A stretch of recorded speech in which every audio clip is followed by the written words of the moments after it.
All right. Welcome to episode 13 of the of the Wednesday Night Asylum podcast here on the Unknown Asylum YouTube channel. Look, tonight's a special night. I'm talking strictly about Gigolo Championship Wrestling.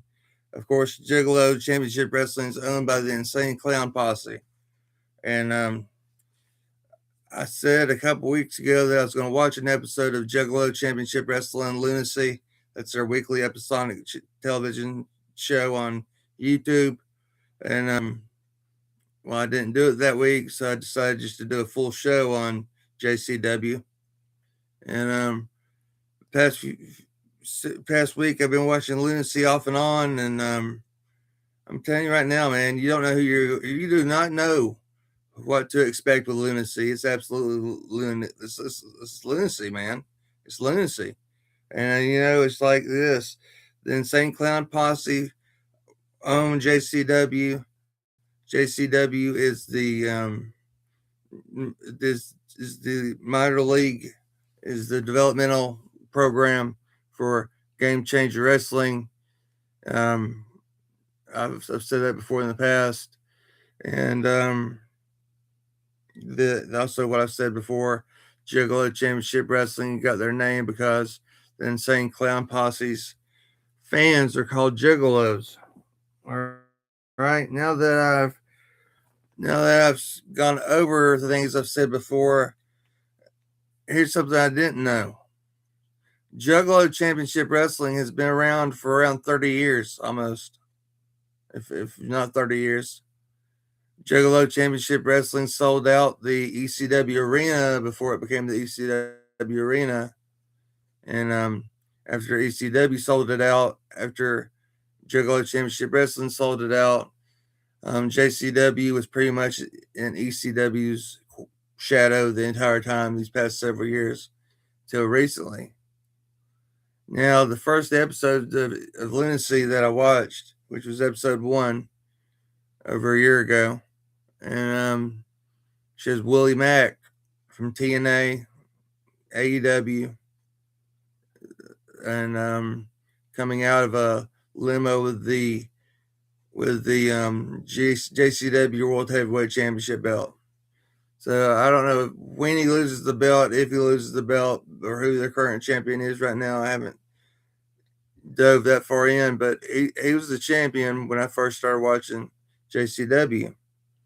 And other people that's held that title before Willie Mack, it's been Terry Funk and Sabu, both known for their time in ECW. And so with that being said,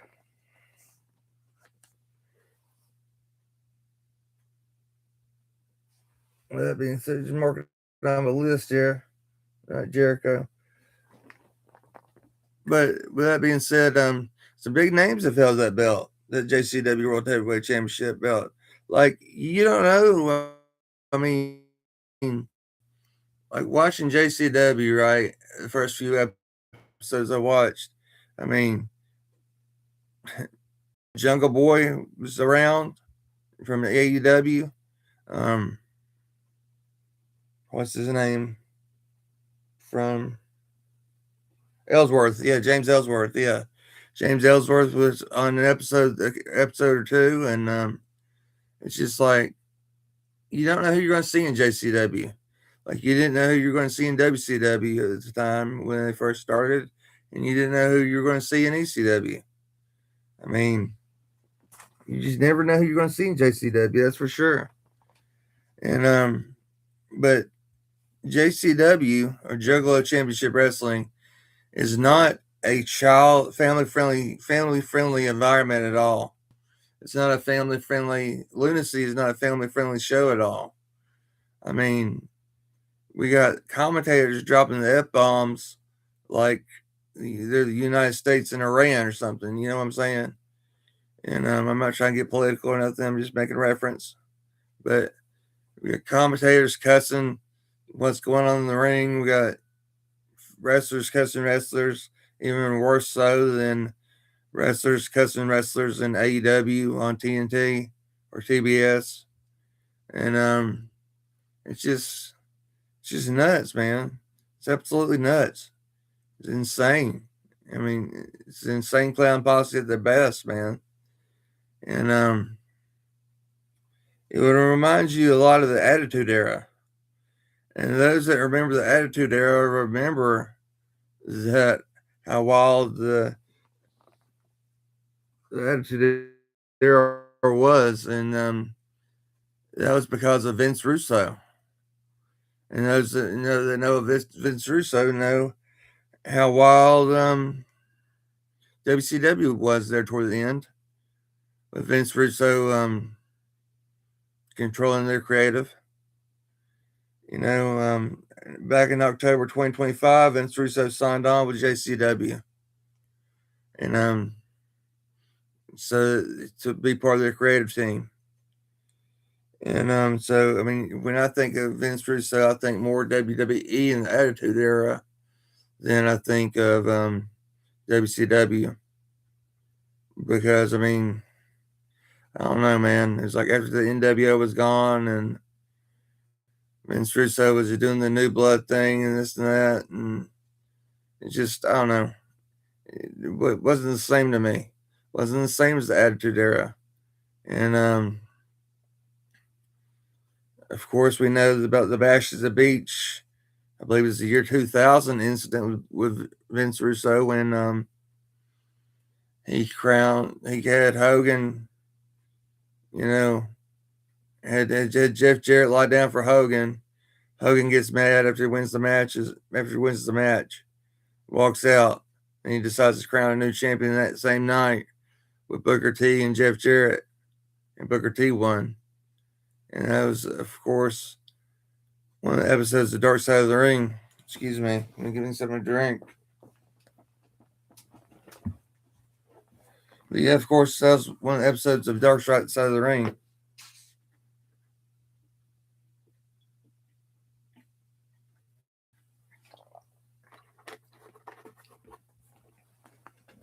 About Bash at the Beach, the year 2000. And shortly after that, they went out of business. After Vince Russo laid in on Hogan with his own pipe bomb. I could be referencing CM Punk. And he's did the pipe bomb 2.1 recently, or 2.2, or 2.5, whatever it is, recently against TKO. But Vince Russo that night at Bash at the Beach 2000 laid in with his own pipe bomb against Hogan, which led to a lawsuit because Hogan had the rights to had creative control rights to his contract, so he could decide if he was going to win, if he was going to wrestle, if he was going to lose, whatever. He controlled the storyline. So a lawsuit happened between Hogan and WCW and Vince Russo, and but there was chaos, man, when WCW, when Vince Russo ran it, and some of that chaos was, things didn't go over like they did in WWE.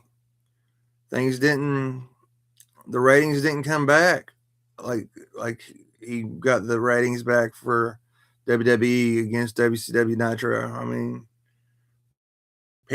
people just, it's just like, really, honestly, we're doing this now, okay? It's like nothing worked at all. I even believe people talk about David Arquette becoming world champion, WCW World Heavyweight Champion. But I heard it in a reel with Kevin Nash that Vince Russo put the belt on himself. Who wants to watch? The last promoter I worked for, Sir William, and I'm not saying nothing bad about you, Sir William, but you did say this. You did say that who would want to come to a wrestling event if you were champion?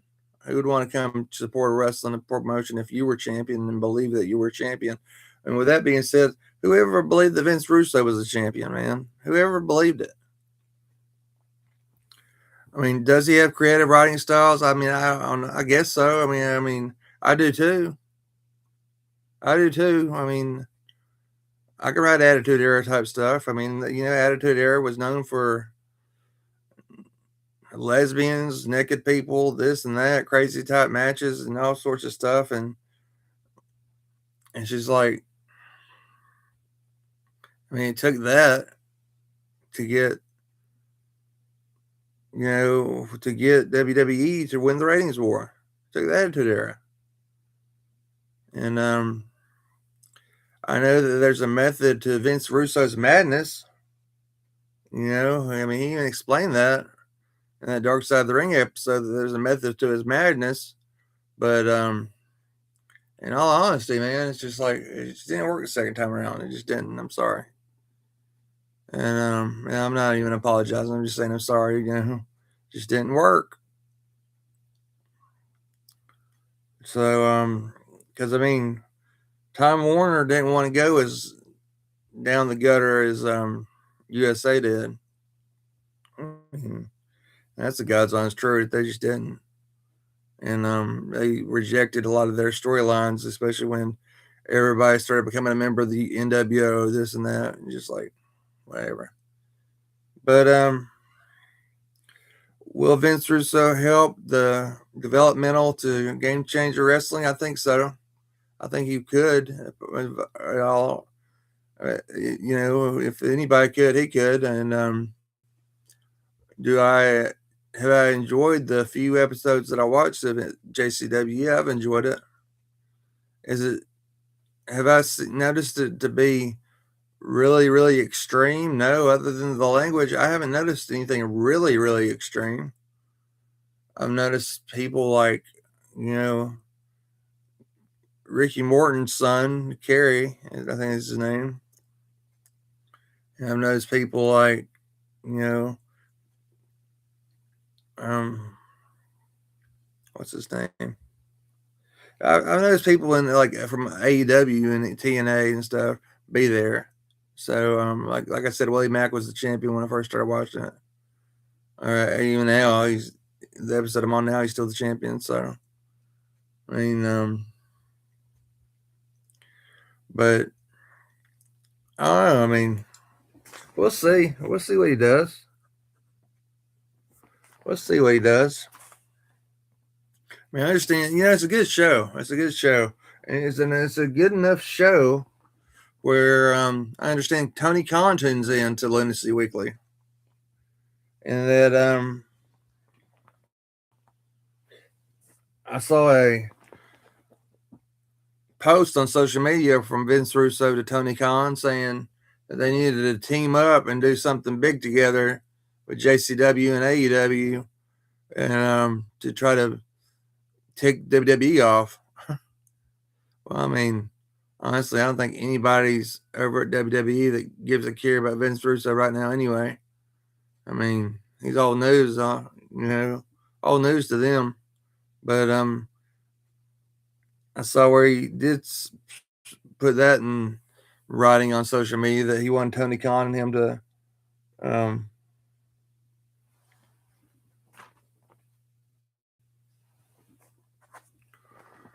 wanted him and Tony Khan to do something together with their two promotions and take WWE off. That would be interesting if they did something like that. It really would.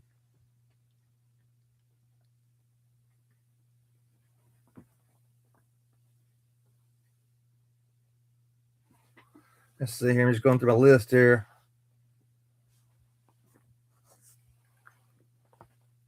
Look, I mean, I don't know.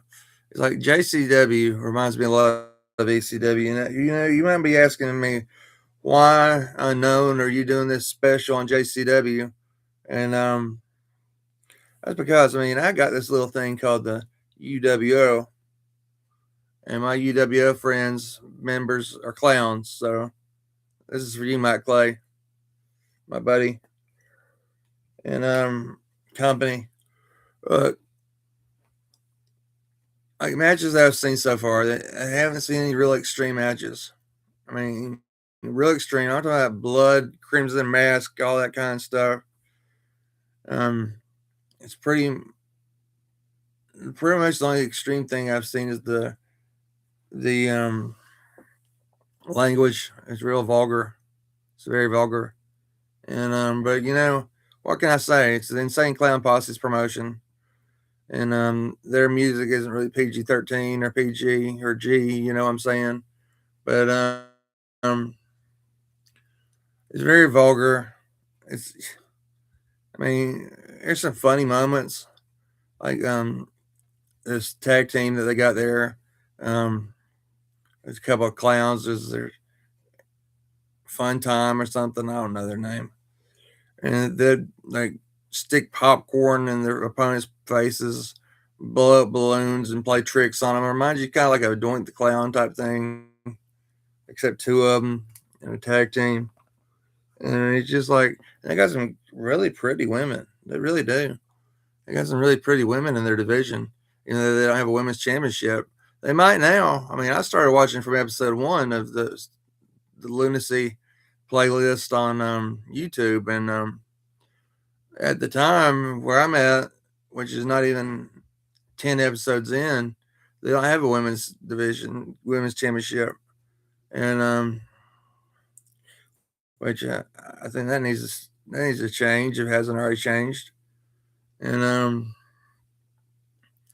so it's an interesting show. It's an interesting alternative to AEW, to the WWE, to TNA. If those are your NXT, Ring of Honor, if those are your norms for wrestling, and then you have Game Changer Wrestling, which is real extreme and bloody, and I mean the Murder Death Kill guy was on one of those last episodes of JCW I watched, and it's just like it's a good alternate, man. It's a good alternate if you want an adult extreme to more extreme, a more extreme adult wrestling program. JCW Lunacy's for you, man. I'm just saying. I mean, I've talked about starting my own promotion called Unknown Asylum Championship Wrestling. That's Unknown Asylum Championship Wrestling, and I wanted it to be an extreme promotion, but I don't know if I'd want the language to be really extreme. I just the in-ring action to really be hardcore and be extreme. I mean, I'm sure there would need to be some sort of language, in the show. But after a while, the f bombs, I mean, they just start adding up, and just honest to God, they just start adding up, and just get overwhelming at times. I mean, it's just crazy. It's absolutely nuts. I mean, f bomb this, f bomb that, and just like, can't you say anything else? I mean, like if you got two guys standing there cussing each other, I mean, how long are you gonna stand there and cuss the other guy before the other guy punches you in your mouth, man, or stick some soap in your mouth? I mean, look, I'm not a prude. I'm not a prude at all.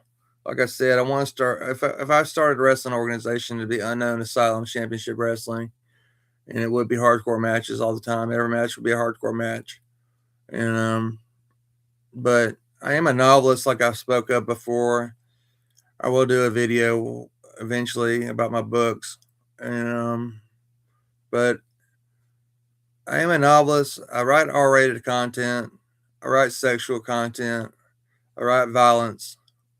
I write drug use. I write all of the above for R-rated content. But I don't feel like I go overboard with it. Where I feel like the JCW commentary team goes overboard with the foul language. It's almost so bad you can't watch it, in my opinion. That's the alternative. I mean, if that's what you're looking for, you found it on your first attempt, man. And with that being said, I'm looking forward to seeing what happens with Vince Russo and JCW.